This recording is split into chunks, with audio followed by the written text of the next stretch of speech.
final na ba yung date ng kasal mo pagtapos ng mission natin na to?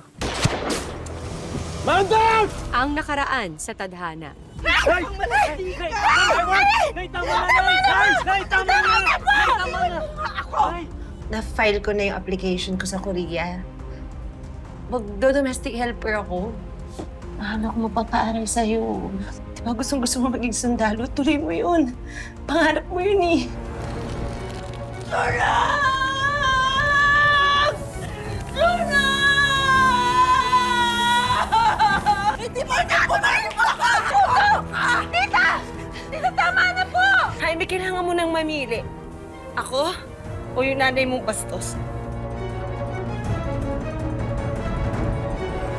Alamin natin ang mga susunod na mangyayari sa huling bahagi ng ating kwento dito lang sa tadhana. Bert, pasensya ka na. Mukhang napuno na talaga si Mariel eh. Hindi ko na ka mahilot eh. Naintindihan ko naman si Ate Mariel, Kuya.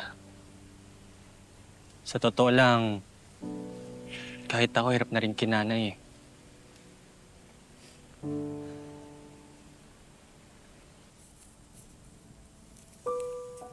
Bert, ko naman ito. Salamat, Kuya. Huwag ka mag-alala. Hindi yan ang huli. Lagi akong nakasuporta sa inyo ni Nay.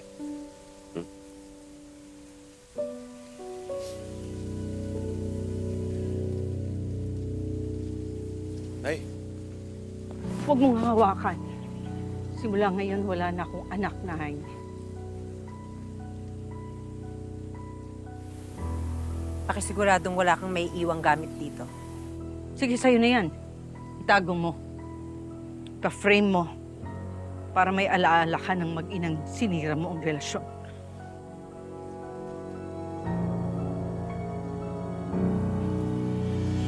Nay! Nay! Para mawala ang masamang espiritu. Halika na, Chopper.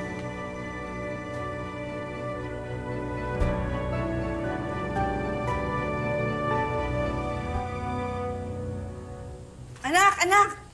Jaime! Jaime! Jaime, huwag mo kalimutan yung baon mo.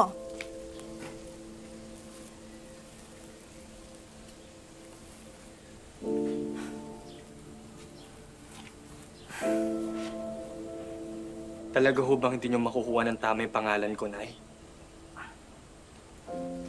Ako po si Jobert, Nay. Jobert po. Pasensya na. Eh parang nananadyan na ho kasi kayo, Nay eh. Lagi na lang si Kuya Jaime, si Kuya Jaime. Lagi na lang bukang bibig mo si Kuya Jaime. Eh ako yung kasama mo dito, Nay eh. Ako yung nag-aalaga sa'yo ngayon, Nay.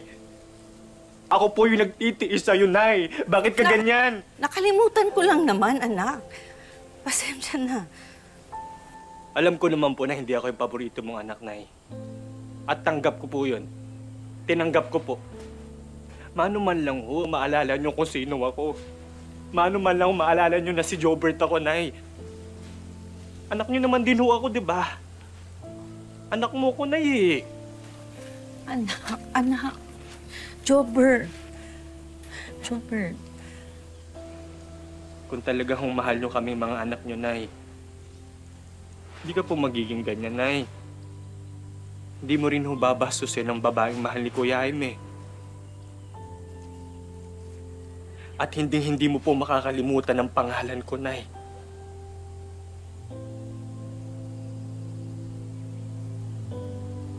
Salamat pa rin po.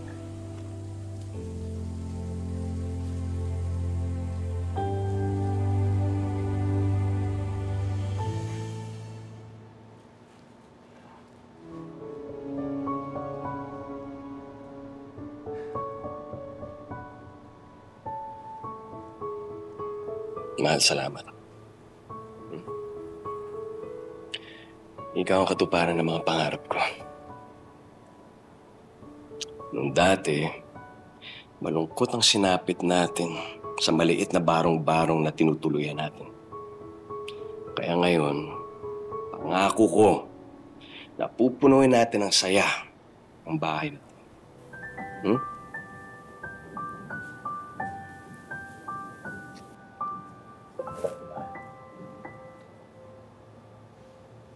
Mahal? Hmm. Nabago ka ba ng pabango mo? Hindi naman. Bakit?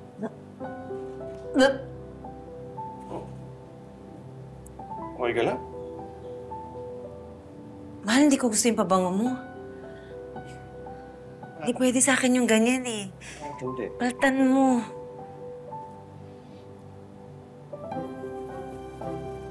Buntis kasi ako eh. Sensitibo yung ilong ko sa mga ganyan. Buntis ka? Buntis ka? Oo nga. Buntis mo mga ko! Buntis ka? Kailangan na natin magpakasal sa lalong madaling panahon. Talaga? Bago mo kasing bata. Tara na! Daddy ka na! Mahal? Asa na raw si Jobert? Malilita tayo sa West. Papunta na daw ah. Tawagan ko nga ulit. O, yan na pala eh.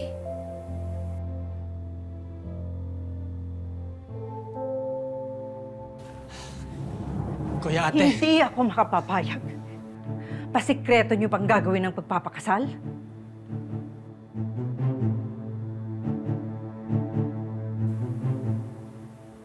Hindi ako makapapayag. Nay, wala na kayong magagawa.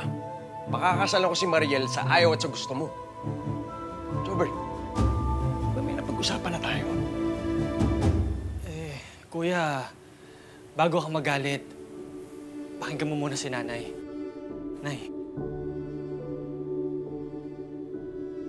Anak, humingi ako ng paumanhin sa lahat ng nagawa ko sa inyo.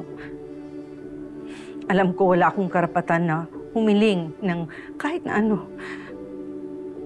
Pero matanda na ako at sana mapagbigyan niyo ang aking kahilingan. Ipagpaliban niyo na ang pagpapakasal niyo sa West at sa simbahan na kayo magpakasal.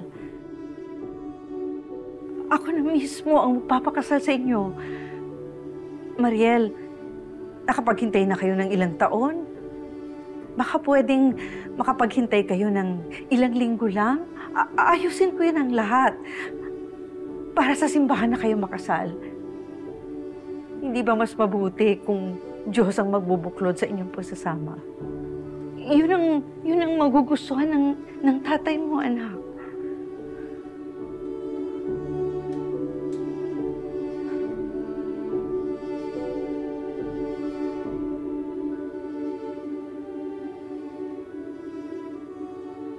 Sige ho, Tita Teresita.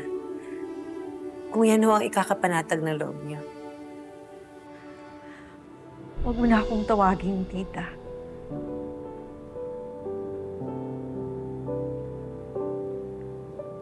Alam ko, wala ka ng mga magulang.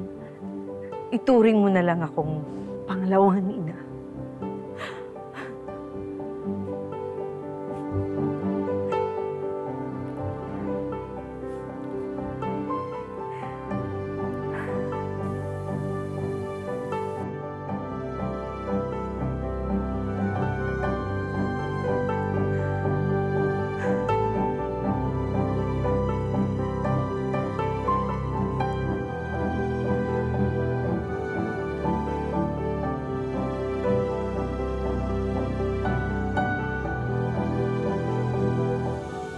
So, ito na ang final date, ha?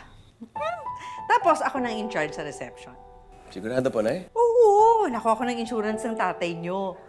Kung ikaw lang eh, wala kang bilib sa akin.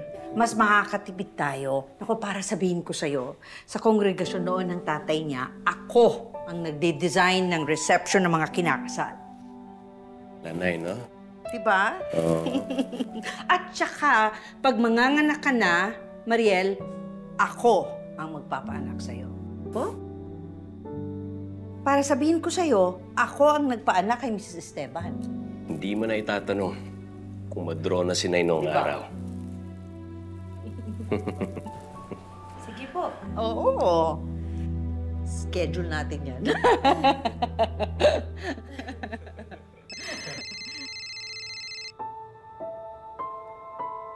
Sir, good evening. Kailan po yung deployment? aga naman po yata, sir. Sige, wala naman pong problema. Yes, sir. Opo, sir. Sige po. Thank you.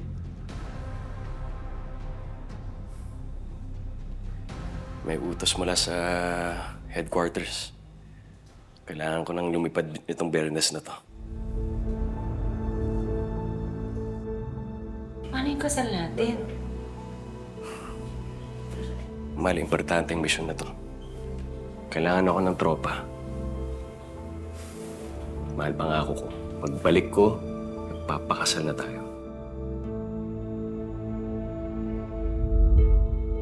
Pagdarasal ko ang ligtas mong pagbabalik sa amin, ha? Salamat, Panoy.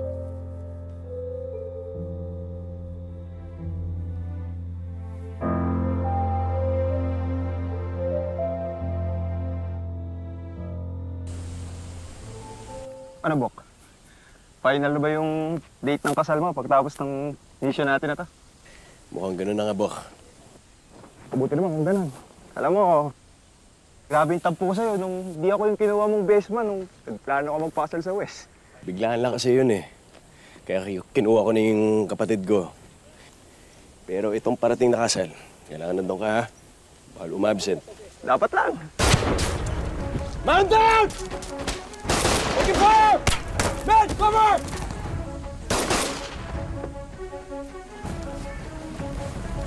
Fall back, man! Take cover!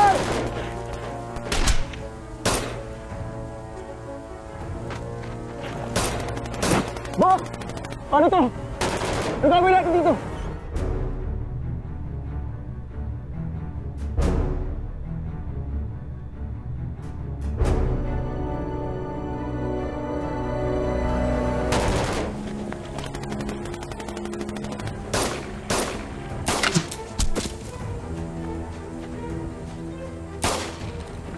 Bok! Dihado tayo dito, Bok.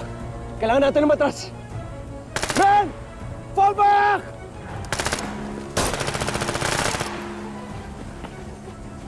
SM! Bok! Bok! Una na kayo! Pakupi ko kayo! SM, una na! Hindi mo! Pakupi ko kayo! Bok! Una na kayo! Hindi kita iiwan dito!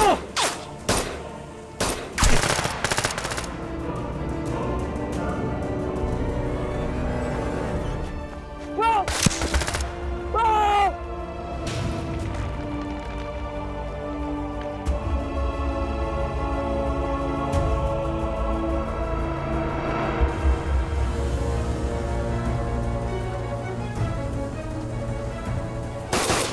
Bok!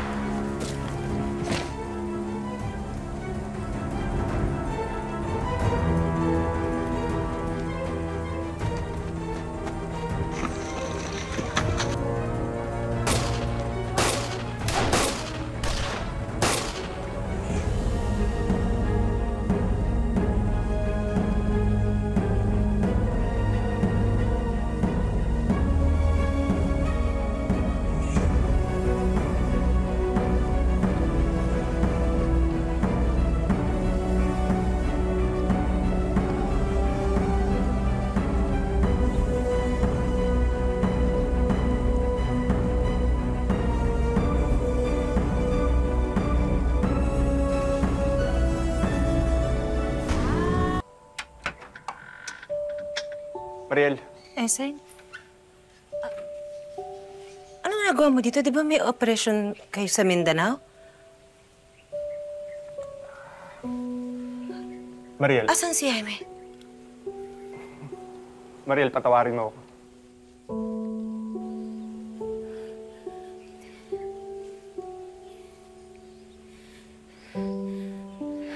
Esay, kung ano man yung sasabihin mo, hindi totoo yan. Hindi ako naniniwala sa iwa mo ituloy. Mariel, hindi ko natupad yung pangako ko kay Jaime.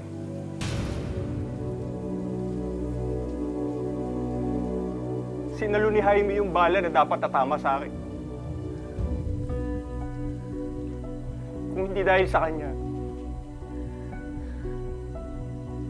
kung Di dahil sa kanya, ulila na yung mga anak ko. Hindi totoo yan.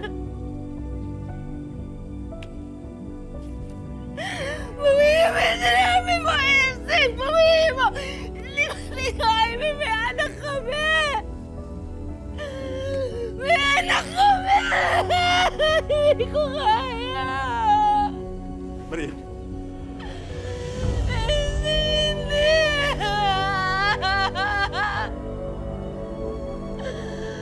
Jaime! Kailangan ko ang asawa ko! Kailangan ko ang asawa ko! Ano na ang asawa ko?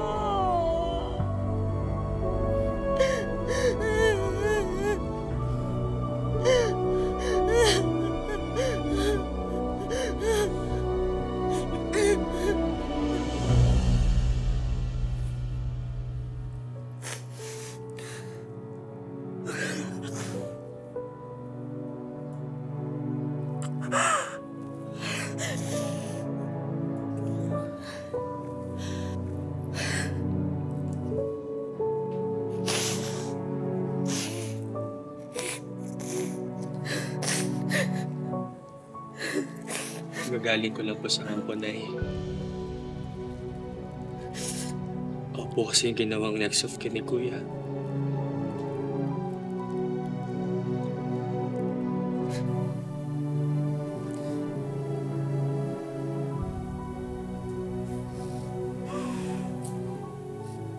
Kaya sa akin po pinukuha lahat ng gamit niya sa kampo.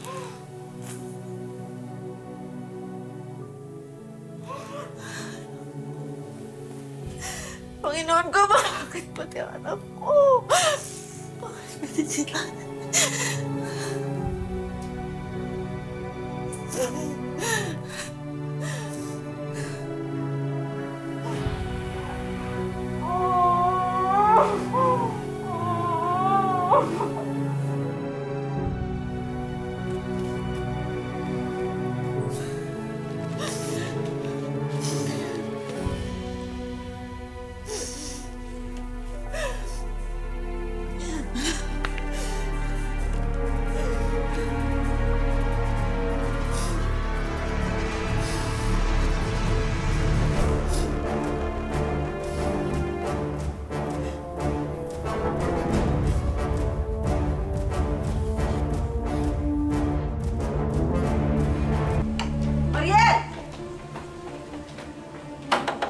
Mariel!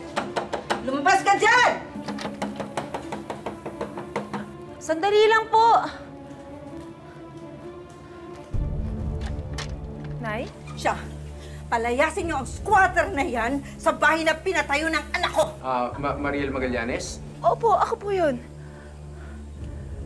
Ano po ibig sabihin nito? Nay! Huwag mo akong matawag na Nay, ha? Wala akong anak na basura na gaya mo. Sige, palayasin niyo siya! Sandali lang po. Hindi ko po naiintindihan. Ang bahay na ito ay nakapangalan sa anak ko. At wala siyang relasyon sa babae na yan. Hindi po totoo yun. Asawa po ako ni Jaime. Hindi kayo kasal ng anak ko. Dinadala ko po ang apo niyo, ang anak ni Jaime. At paano natin malalaman kung sino ang ama niyan, ha?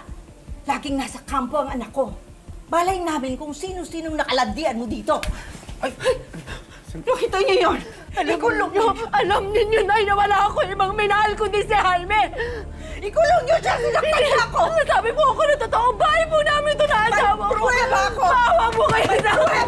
Sandali lang po, tama na po yan. Kunin niyo siya! Alam po kayo sa akin, bahay po namin ito na asawa ko! Hindi! Bahay ito ng anak ko! Bahay ng anak ko! Bahay ito ng anak ko! kayo sa akin! Nakasulat ang pangalan niya rito! Hindi po ako Mabuti po, sa barangay na lang ninyo pag-usapan yan para masettle po ang lahat. Nay naman! Awa naman po kayo sa amin! Hindi ko po siya anak! Hindi ko siya anak! Hindi! Hindi! Kunin niyo na siya! Ano ba ginagawa niyo? Para mag-usapan po. Sumama na po kayo. Sige na po, para po mag-usapan niyo po na kayo. Sige na po. Tara na po.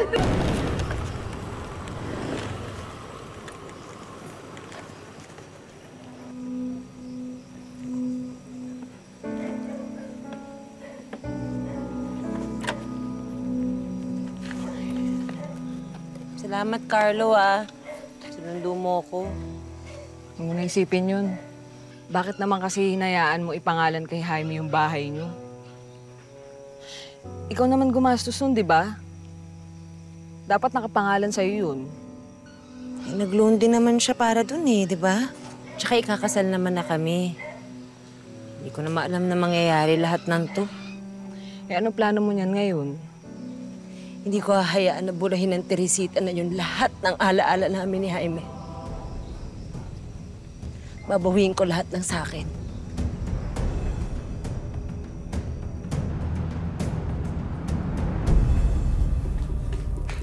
Nahihibang ka na ba talaga, Nay?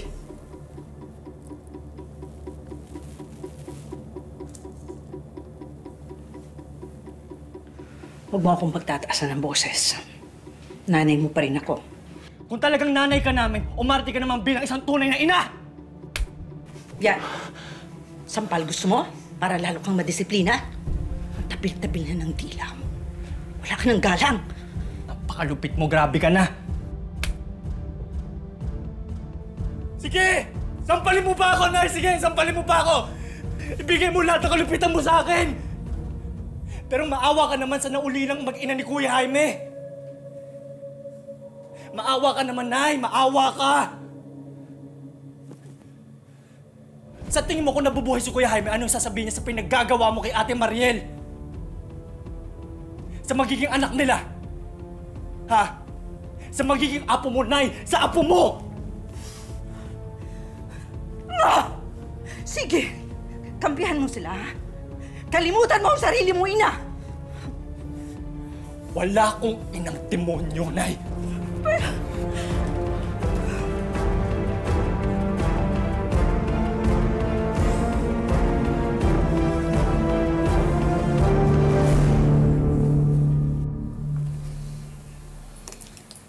Huwag ka pong mag-alala, ate. Hindi po kita pababayaan. Isa pa, may naiwang mga gamit si Kuya. Yung mga resibo sa hulog mo sa bahay. Tutulungan po kita sa laban na to, ate.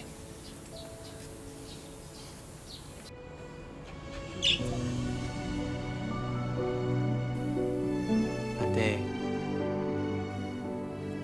ang tanging hiling ko lang po, ate, pag natapos na po ang lahat ng ito, sana po patawarin niyo pa rin po kami ni Nanay.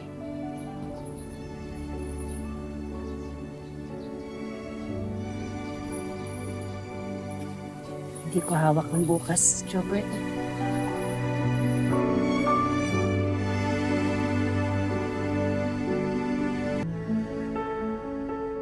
Kitang-kita naman ho sa mga resibo na yan. Ako ho talaga naguhulog sa bahay. Pero sa anak ng kliyente ko nakapangalan ng bahay. Ang anak niya ang naguhulog nito hanggang siya ay mamatay. Oportunista ka, Mariel. Kahit ano, wala kang makukuha sa anak ko. Kahit pensyon niya, hindi mo makikita. Ma'am, ako na po ang bahalang magsalita. Kita niyo kung gaano ko kasama ang ugali niya?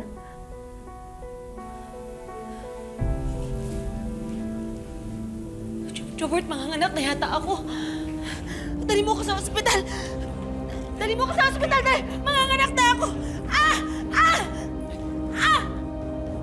Jobert, aray! Nay! Nay! Nay, parang awa mo na ito. Tumulong ka na, Nay. Kung may konting kabaitan ka pa sa puso mo natitira. Kasi nangako ka kay Ate Mariel, di ba? Na ikaw yung magpapanganak sa kanya. Tsaka walang kasalanan yung bata, Nay. Jobert, hindi ko na kaya. Manganganak na talaga ako! Manganganak! Jaime! Jobert, hindi ko na kaya. Jobert, manganganak na yata ako. Kaya mo, ate. Hinga lang, hinga. Sige, kumuha kayo ng mainit na tubig at malinis na tuwalya. Sige, nakuha ka dun.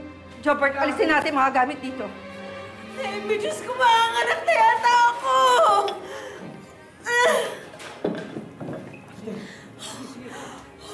Sumawa ka sa akin. Huminga ka lang, Mariel. Dahan-dahan lang. Matagal pa yan. Hinga lang. Iakyat natin siya rito. Tulungan natin siyang isa pa. Dahan-dahan. Bigyan mo ito sa kanya. Dahan-dahan. Hinga lang ng malalim. Hinga ng malalim, Mariel. Hinga ng malalim. Hinga ng malalim, Mariel. Hinga lang ng malalim. Huwag ka munang iire. Huwag ka munang iire. Hinga ng malalim, anak. Kaya mo yan, ate. Kaya mo yan. Hawak ka lang. Hawak ka maigpit, ate. Sa susunod na maramdaman mo yung matinding sakit, ha? Umiri ka ng malakas, ha? Sige, sige, ate. Sige. Ate. Malapit na. Isang malakas na irin na lang. Nakikita ko na ang bumbunan niya. Sige, Mariel. Sige. Isa. Dalawa. Tatlo. Ine! Mariel! Ine! Ine! Ayun.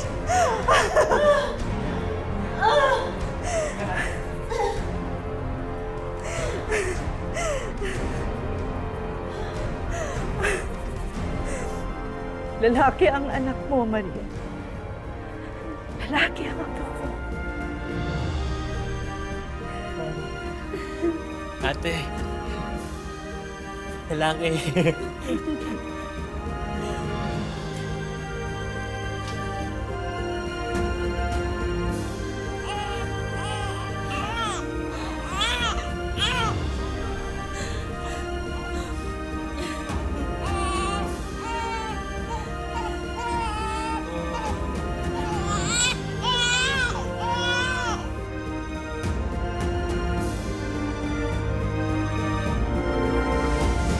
Sa bandang huli, sa kabila ng mga kalupitan at pangaaping dinanas, mas pinili pa rin ni Mariel na patawarin ang kanyang biyenan at mabuo ang kanilang pamilyang magkatuwang na magtataguyod sa anak na bunga ng pagmamahala nila ni Jaime. Sa kwento ng ating buhay, tayo ang palaging bida. Pabagsakin man ang maraming problema, lagi pa ring babangon at may power na pumili ng sarili nating tadhana. Magandang hapon mga kapuso, ako po si Marian Rivera.